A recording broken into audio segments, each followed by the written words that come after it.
Ang susunod na programa ay rated PG. Patnubay at gabay ng magulang ay kailangan sa mga batang manonood. Ang mapagkakatiwalaan. Nagtitiwala sa ABS-CBN News and Current Affairs. Babala, ang paksa natin ngayon ay may kinalaman sa lahat ng uri ng Pilipino. Dahil ang kalikasan na pinagkakakitaan ng mga dambuhalang kumpanya ang siya pang sinisisi sa panahon ng trahedya.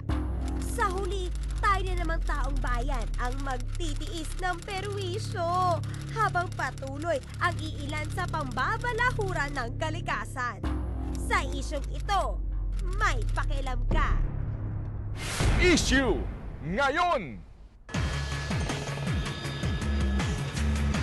Walang engineering structure na 100% accident-free.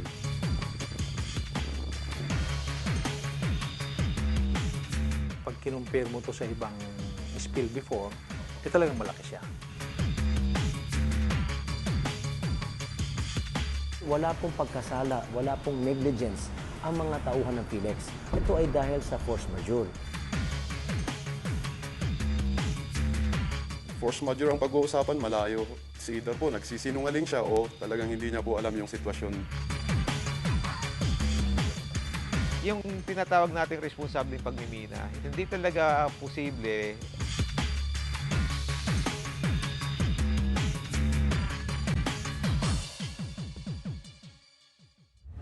Nang bumigay ang imbakan ng dumi ng Mark Copper Mining sa Marinduque, ito'y nagluwal ng kabuuang 1.6 million metric tons na dumi sa Buak River na naging sanhi ng pagkamatay ng ilog. At ito po lamang Agosto 1, may panibago na naman pong mine waste spill na nangyari. Bumigay ang imbakan ng dumi ng Philex Mining sa Padcal, Itogon, Benguet. Ito nagluwal ng kabuuang 21 million metric tons ng dumi. Ano ang pinsalang idinulot at panganib na idudulot ng panibago na namang mine waste spill na ito? Ito ang isyong ating hihimayin at ipapaliwanag sa isa pang edisyon ng Pailon Ngayon!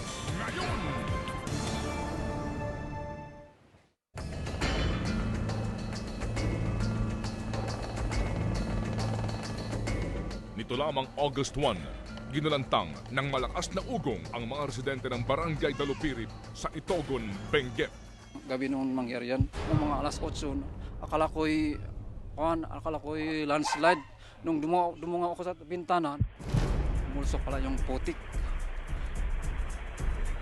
Kaya nga, nangangamba kami noon. Bumigay na pala noon ang tailings pond 3 ng Philex Mining Corporation na naging sanhi naman ng pagtagas ng mine tailings o dumi ng minahan. Ang Philex Mining Corporation ay nagsimula ng operasyon sa Padcal, Itogon, Benguet noong 1958.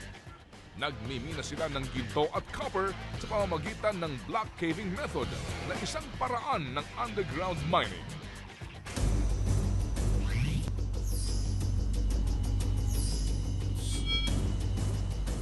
Mahigit 2 buwan matapos ang unang pagtagas, pinuntahan namin ang Balog Creek kung saan dumaloy ang mine tailings. Ako po'y nakatayo hindi sa isang isla, kung hindi sa namuong dumi mula sa minahan ng Philex Mining. Sa aking pong kanan ay ang Balog River at sa aking kaliwa ay ang Agno River.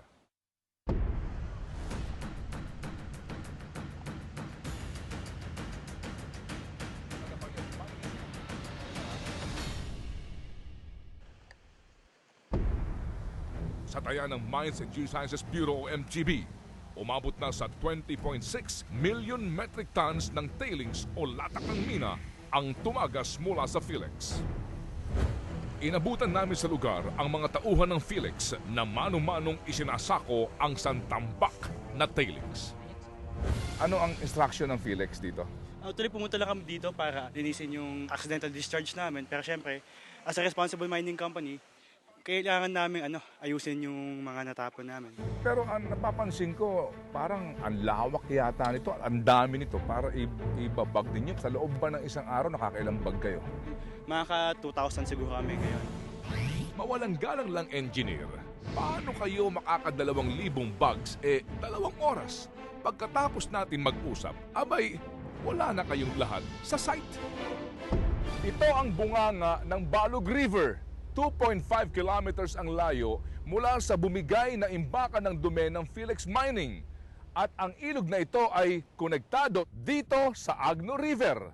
At ang tubig na nagmumula sa Balug River at Agno River ang siyang pinanggagalingan naman ng tubig para sa reservoir ng San Roque Multipurpose Dam. Tatlo ang pakinabang ng tao sa dam: pangingisda, irigasyon at kuryente. Noong nangyari po itong pagtagas ng latak ng mina ng Philex, ano agad ang napansin nyo? Marky at saka maruming tubig. Kumpara doon sa dating tubig, maputik ang kulay niyan.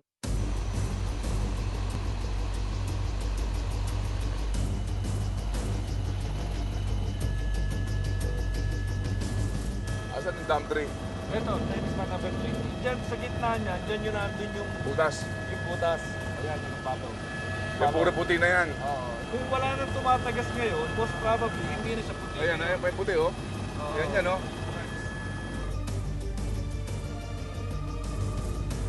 At hanggang ngayon nga, talagang hindi pa rin may tatago ang pag-iba ng kulay ng ilang bahagi ng Balug Creek at Agno River. Nakita mo yung kulay, nag-iiba ha? Ayan.